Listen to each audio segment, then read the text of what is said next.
আমাদের ফার্স্ট পার্টটা ডান, আমরা সেকেন্ড পার্টে যাব। এন্ড সেকেন্ড পার্টে আমি আমার আসলে দেখানোর মতো কন্টেন্ট কিছু নাই, কজ অলরেডি আমরা এইসব কিছুই ল্যাবে প্র্যাকটিস করছি। সো আমরা যদি একটু জাস্ট ওভারভিউ দিই তোমাদের, এন্ড তোমাদের এই বন্ধে আসলে কাজ থাকবে এই সিএসএস পর্যন্ত পার্টটুকু একটু এক্সপ্লোর করা, ঠিক আছে? আমি বেশি কোনো কাজ দিব না। দেখো, আমরা সোফার সিএসএস কে এক্সপ্লেইন করা জানছি, কিভাবে আমরা সিএসএস কে ডিক্লেয়ার করতে পারি, আমাদের ওয়েব অ্যাপগুলোতে কিভাবে ইন্টিগ্রেট করতে পারি। And now will know about some advance concepts like HTML layouts, like div. We are already এটা নিয়ে কাজ করছি, আমরা ডিভের সাথে পরিচিত আছি। অ্যান্ড আমরা আরো কিছু লেআউট এলিমেন্টস বানানো শিখবো, সিএসএস বক্স মডেলের ব্যাপারে জানবো, অ্যান্ড আদার ছোটখাটো স্টাফ। এগুলো আসলে সেভাবে একদম হাতে ধরে পড়ার মতো কিছু না, এগুলো নিয়ে কাজ করতে করতেই জানা হয়ে যায়। সো এটার জন্য ল্যাবগুলো খুব important. Okay, so website layout using HTML5. So we are already working with HTML5, and we have seen that HTML5 layout has a doc type element. And আমরা ল্যাবে বিশেষ করে শুধুমাত্র বি সেকশনটা B1 এর সাথে আমার ক্লাস হচ্ছে। সো এই যে পার্টটা দেখছো, এরকম আসলে আমাদের ওয়েবসাইটগুলো সাধারণত হয়ে থাকে। প্রথমে ওয়েবসাইটের উপরে হেডার থাকে, নেভিগেশন বার থাকে, সেকশনস থাকে, সাইড বার থাকে, নিচে ফুটার থাকে। সো এই যে প্রত্যেকটা পার্ট দেখছো, এগুলোকে আমরা আসলে লেআউট বলছি। অ্যান্ড এই লেআউট গুলো বিভিন্ন ট্যাগ বা লেআউট এলিমেন্ট বা ট্যাগস দিয়ে আমরা বানাতে পারি। কিছু এখানে লেআউট ট্যাগ দেখো কিরকম দেখতে, যেমন হেডার। হেডারটা আসলে আমাদের নেভিগেশন বা এই ধরনের কাজের ক্ষেত্রে আমরা ইউজ করি।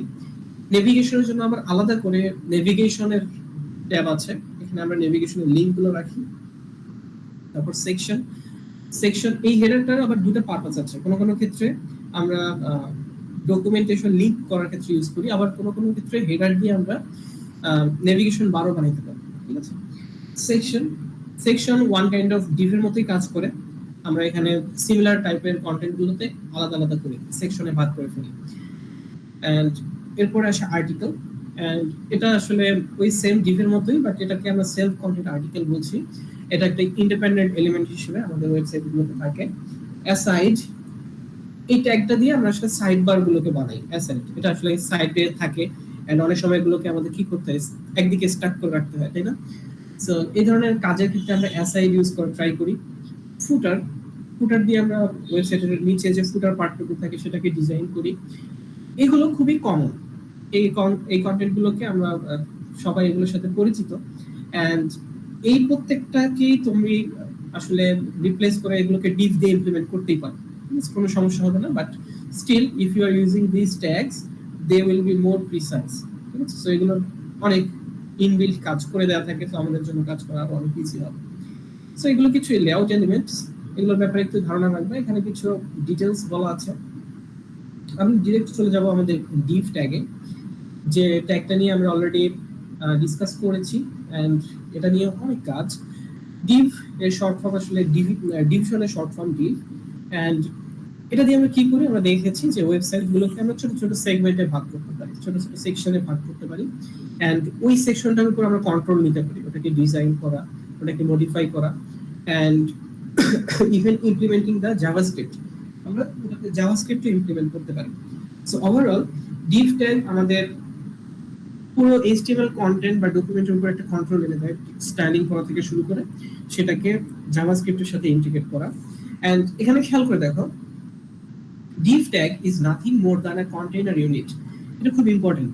আমাদের যত সিমেন্টিক এলিমেন্ট আছে, তোমরা দেখবা অনেক জায়গায় এই ওয়ার্ডটা ইউজ করা আছে এই স্লাইডগুলোতে। সিমেন্টিক এলিমেন্টগুলোর নিজস্ব কোনো রূপ বা আকার আকৃতি নাই, ঠিক আছে? এগুলো আসলে অন্য কোনো এলিমেন্টকে কন্টেইন করে। লাইক ডিভের ভিতর আমরা হয়তো H1 ট্যাগ দিই, P ট্যাগ দিই, এই ধরনের ট্যাগগুলো দিই, ইমেজ ট্যাগ দিই, এগুলো দিয়ে আমরা কি করি, ওখানে এলিমেন্টগুলোকে শো করি। But div itself has no design, no structure, nothing. It's just a container unit. We are just segmenting the elements. Yes, so এই জিনিসটা মাথায় রাখা। Used to group block of elements to format them in CSS and layout a web page.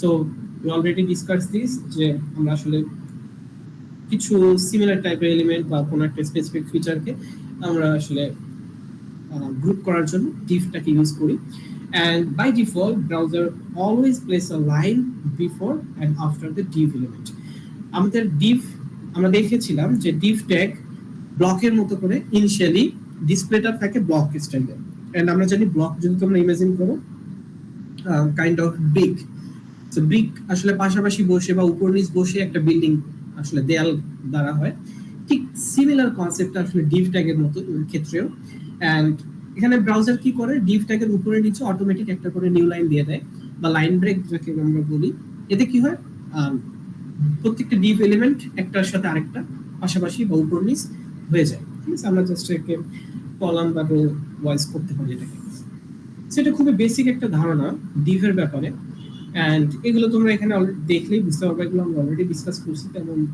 Difficult কিছু না and এখানে আমরা দেখছি যে div tags can be nested আমরা div tag যখন ইউজ করি তোমাদের ক্লাসে আমি বলেছিলাম যে আমরা অনেকগুলো div tag আসলে ইউজ করতে পারি আমাদের কোনো লিমিট নাই আমাদের প্রয়োজন হিসেবে আমরা div ইউজ করব এন্ড আমরা প্রত্যেকটা সেগমেন্টকে আলাদা করে ভাগ করব so there is no limit এখানে একটা ছোট্ট एग्जांपल দেয়া আছে এখানে জাস্ট একটা সেকশন 1 দিয়ে কিছু একটা লেখা দেয়া আছে and section 2 দিয়ে কিছু একটা লেখা দেয়া আছে and both the different sections has different style different colors and different border so তোমরা যদি এটাকে জাস্ট সিম্পলি কপি করে রান করো আমি দেখাবো না রান করে তোমরা এটা রান করে দেখো খুবই সিম্পল সো দেখলেই দেখবা যে আসলে প্রথমে একটা সেকশন থাকবে সেখানে এখানে কি কি আছে দেখি আমরা স্টাইলটা এটা ব্যাকগ্রাউন্ড কালার একটা সেট সরি ফন্টের কালার একটা সেট করা আছে শুধু কালার যখন থাকবে এটা হচ্ছে ফ্রন্ট এন্ডের কালার মানে আমাদের উপরে যে লেয়ারটা থাকবে লাইক এই যে পি ট্যাগ এটা হচ্ছে উপরের লেয়ার সো এদের কালার হবে কি অথবা H5 এটা ট্যাগেরও কালার হবে এই কালারটা এটা মোস্ট প্রবাবলি গ্রে কালার বা ব্ল্যাক কালার হতে পারে এন্ড এরপরে আছে বর্ডার 1px ডটেড ব্ল্যাক মানে ব্ল্যাক কালারের বর্ডার এন্ড বর্ডারটার স্টাইল হবে ডট ডট ডট ডটেড হবে ঠিক আছে সো এটা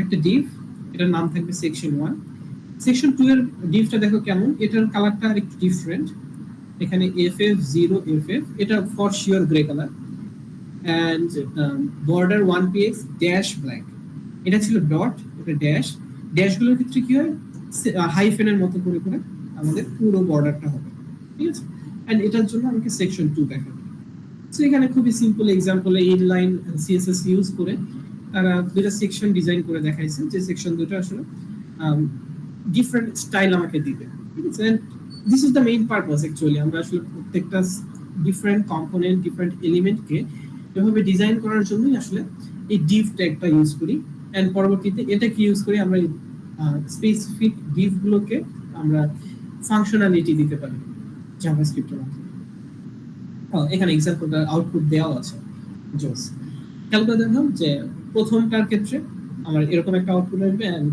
পরেরটার ক্ষেত্রে এরকম একটা আউটপুট আসবে ঠিক আছে so both are different because of the div tag website layout খেয়াল করো এখানে একটা খুবই বেসিক ওয়েবসাইট লেআউট আছে এন্ড আমরা এই জিনিসটাকে আমাদের একটু আগে একটা লেআউট ছিল এটার সাথে অনেকটা লিংক করতে পারি তাই না এটার সাথে ম্যাচ করা যায় না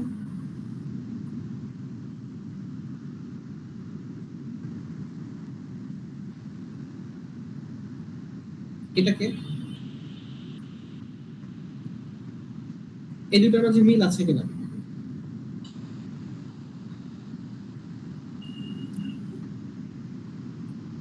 হ্যালো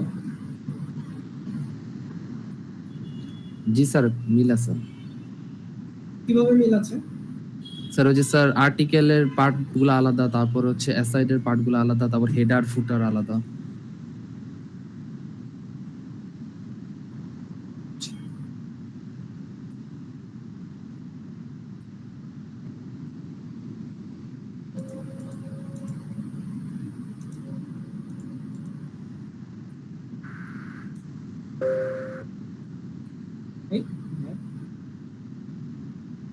এই ক্লাস বলে আমি দিছি এটা একটা আরেকটা সেকশন আছে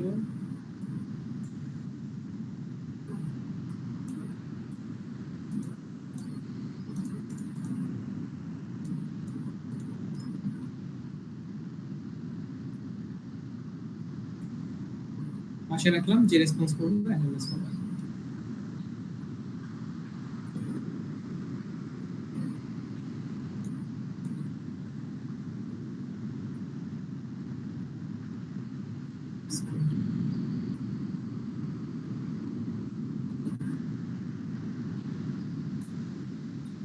Okay. হ্যাঁ, কে জানি রেসপন্স করলাম? জি স্যার, ফুয়াদ। Okay.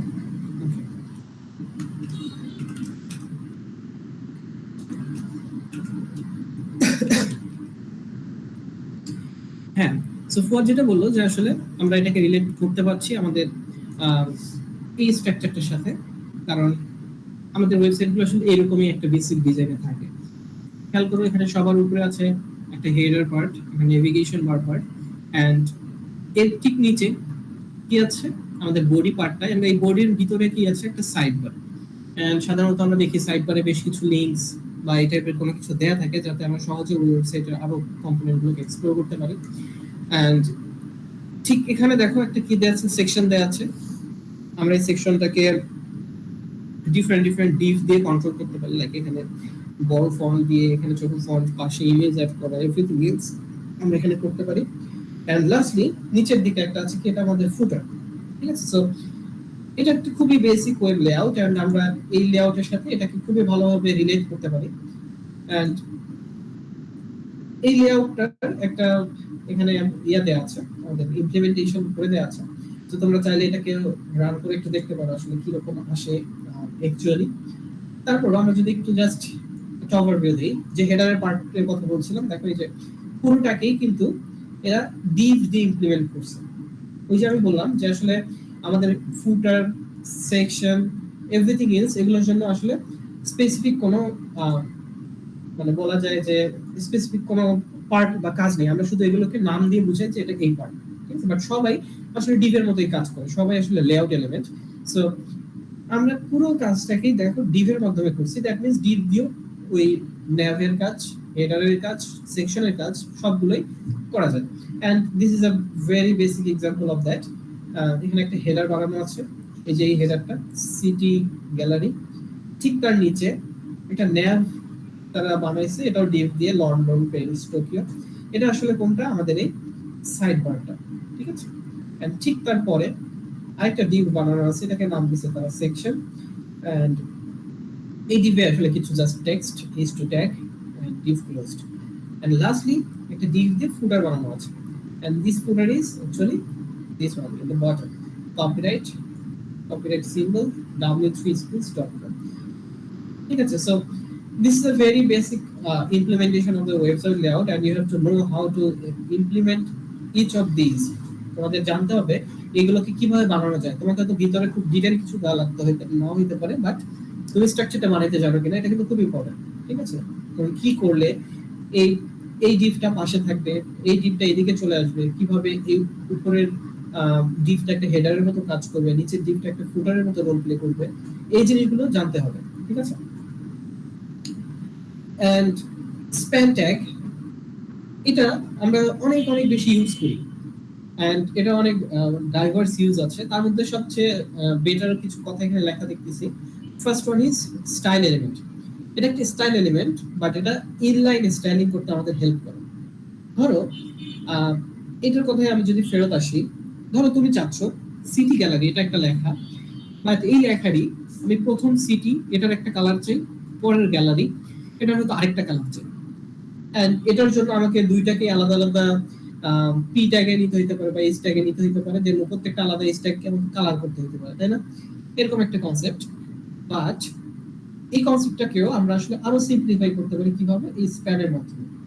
আমরা সিম্পলি কোন একটা লেখার ঠিক মাঝেই স্প্যান ট্যাগটাকে নিয়ে এখানে ডিরেক্টলি স্টাইলিং করতে পারি। স্প্যানের আলাদা কোনো কাজ নাই, এটাও একটা সিমেন্টিক এলিমেন্ট, এটারও কোনো ধরনের কোনো ভিজুয়াল কোনো কিছু নাই। আমরা কি করতে পারি, এটার ভিতরে স্টাইলিং। হ্যাঁ, কিছু বলছিলাম।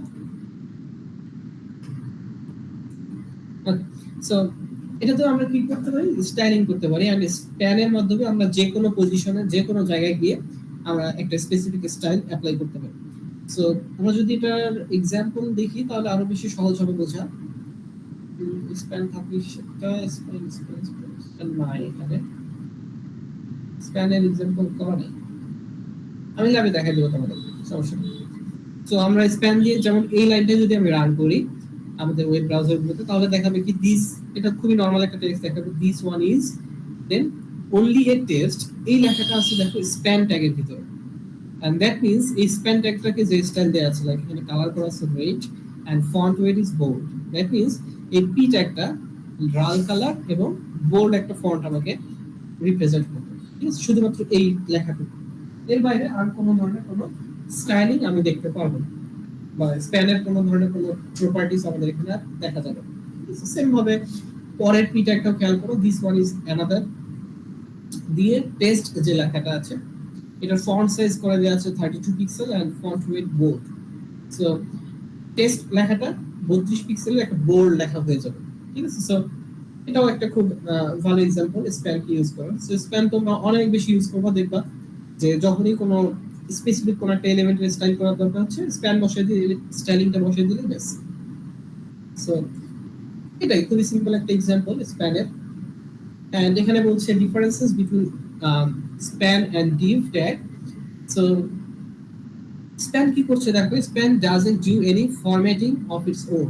আমি যেগুলো বললাম ওগুলো এখানে লেখা আছে, নতুন কিছু আছে কিনা একটু দেখি।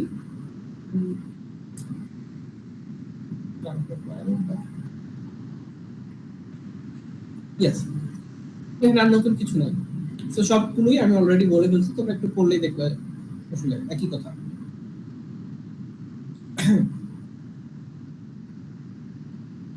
table layout using table. ওকে, সেখানে একটা টেবিলের এক্সাম্পল আছে, এন্ড টেবিল নিয়ে আমরা অলরেডি ডিসকাস করছি। এন্ড তোমাদের বলছিলাম টেবিল ইজ মোস্টলি বলা যায় অ্যারাউন্ড 95% টাইমস আমরা ইউজ করি শুধুমাত্র ডেটা রিপ্রেজেন্টেশনের জন্য, ঠিক আছে। যখনই আমরা ডেটা রিপ্রেজেন্টেশন করব আমরা টেবিল ইউজ করি।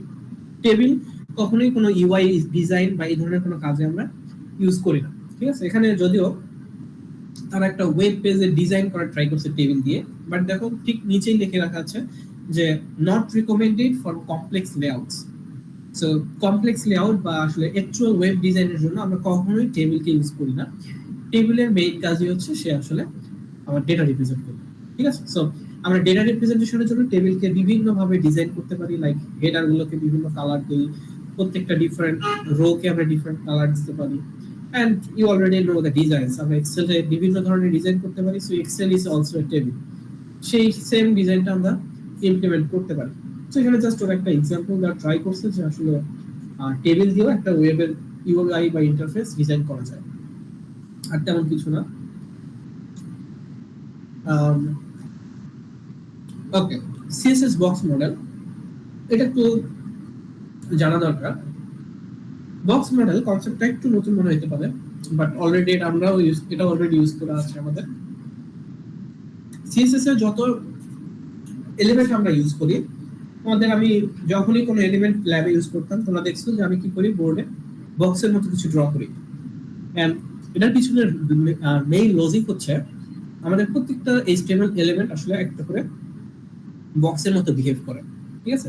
এন্ড সেই বক্সের ভিতর আমরা ওদেরকে কোথায় কিভাবে পজিশন নিব, কতটুকু হাইট, কতটুকু ওয়েট হবে, এগুলো আমরা সেট করি সিএসএস এর মাধ্যমে, ঠিক আছে। So in CSS the term box model is used when talking about design and layout. আমরা যখন ডিজাইন এবং লেআউটিং এর কথা বলি তখন আসলে আমাদের বক্স মডেল চলে আসে। The CSS box model is essentially a box that wraps around every HTML element. It consists of margin, borders, padding and the actual content. তারপর আমরা এগুলো নিয়ে অনেক ডিসকাশন করছি, যখনই আমরা কোনো ইভেন একটা টেক্সট নিয়ে পি ট্যাগ নিয়ে যখন ডিসকাস করতাম তখনও আমরা এই মার্জিন, পেডিং, বর্ডার এগুলো নিয়ে আমরা কাজ করতাম। সো এই মার্জিন, পেডিং, বর্ডার এগুলো আসলে কোথায় যায়, ওই যে ইমাজিনারি একটা বক্স আমরা যে কনসিডার করছি সেই বক্সের চারপাশে, ঠিক আছে। সো এটা হচ্ছে আরেকটা পার্ট। এন্ড এখানে শুধু নামটাই নতুন, ভিতরে যা কিছু দেখবো সব তোমরা জানো। লাইক কন্টেন্ট বলতে বোঝাচ্ছি, যদি আমি একটা পি ট্যাগের কথা বলি, পি ট্যাগের কন্টেন্ট কি হতে পারে, পি ট্যাগের ভিতরে যা লেখা থাকবে তাই। সো একটা সিএসএস বক্স মডেলের কি কি থাকতে পারে? কন্টেন্ট থাকতে পারে, তার পেডিং থাকতে পারে, আমরা জানি পেডিং হচ্ছে কি ইনার সাইডের স্পেস, বর্ডার থাকতে পারে, সেই বক্সটার আউটার এরিয়াকে আমরা বর্ডার বলি, এন্ড কি থাকতে পারে? মার্জিন। মার্জিন হচ্ছে কি আমাদের ওই স্পেসিফিক বক্সটার বাইরের স্পেসটাকে বোঝায়, ঠিক আছে? আমরা বাইরে যত স্পেস রাখতে চাই সেটাকে আমরা বর্ডার দিই। সো এখানে খুব সুন্দরভাবে রিপ্রেজেন্টেশনটা দেখানো আছে। এইটা আমাদের পুরো একটা সিএসএস বক্স মডেল। এই বক্স মডেলের ভিতরে আছে কন্টেন্ট, বর্ডারের ঠিক ভিতরে আছে প্যাডিং, বর্ডারের বাইরে আছে মার্জিন। এইটা বুঝলেই তোমাদের আর কিছু বোঝা লাগবে না, এনাফ। শুধু পেডিং মার্জিনটা উল্টাই হলো তাহলেই হবে। অনেকে পেডিং বাইরে দিয়ে দাও, মার্জিন ভিতরে কনসিডার করে নাও।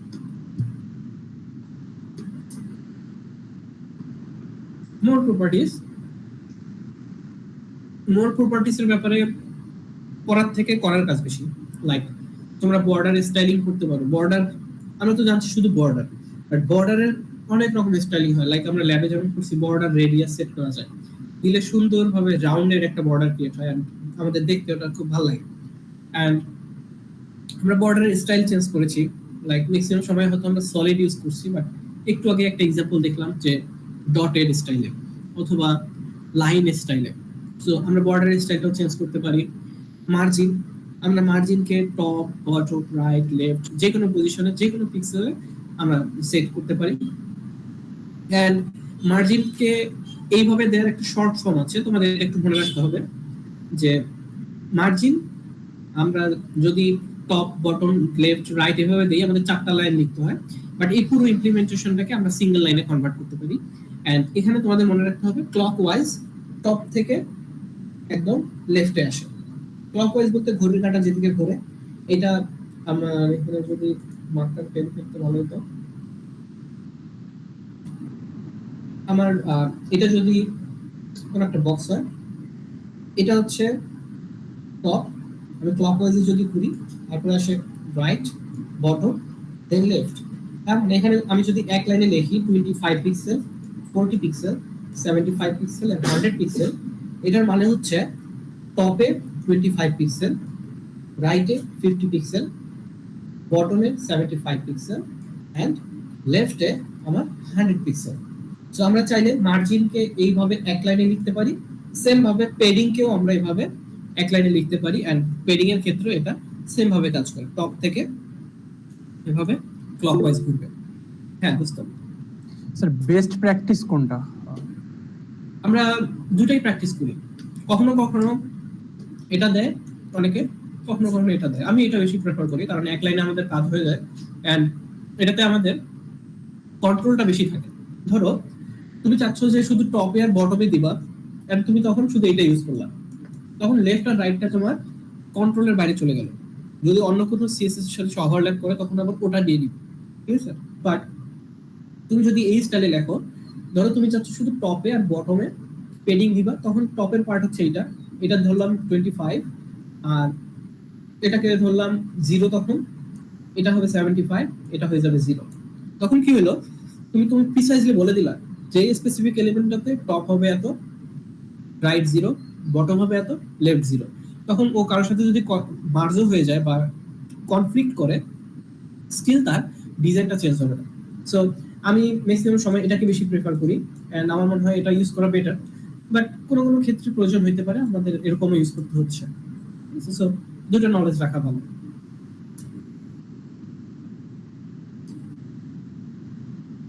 যেটা বললাম যে পেডিং এর জন্য আমাদের এভাবে করা হয়, এবং এটার জন্য শর্ট হ্যান্ড আছে, এটা দেয়া নাই, তোমরা ট্রাই করে দেখতে পারো, ঠিক আছে?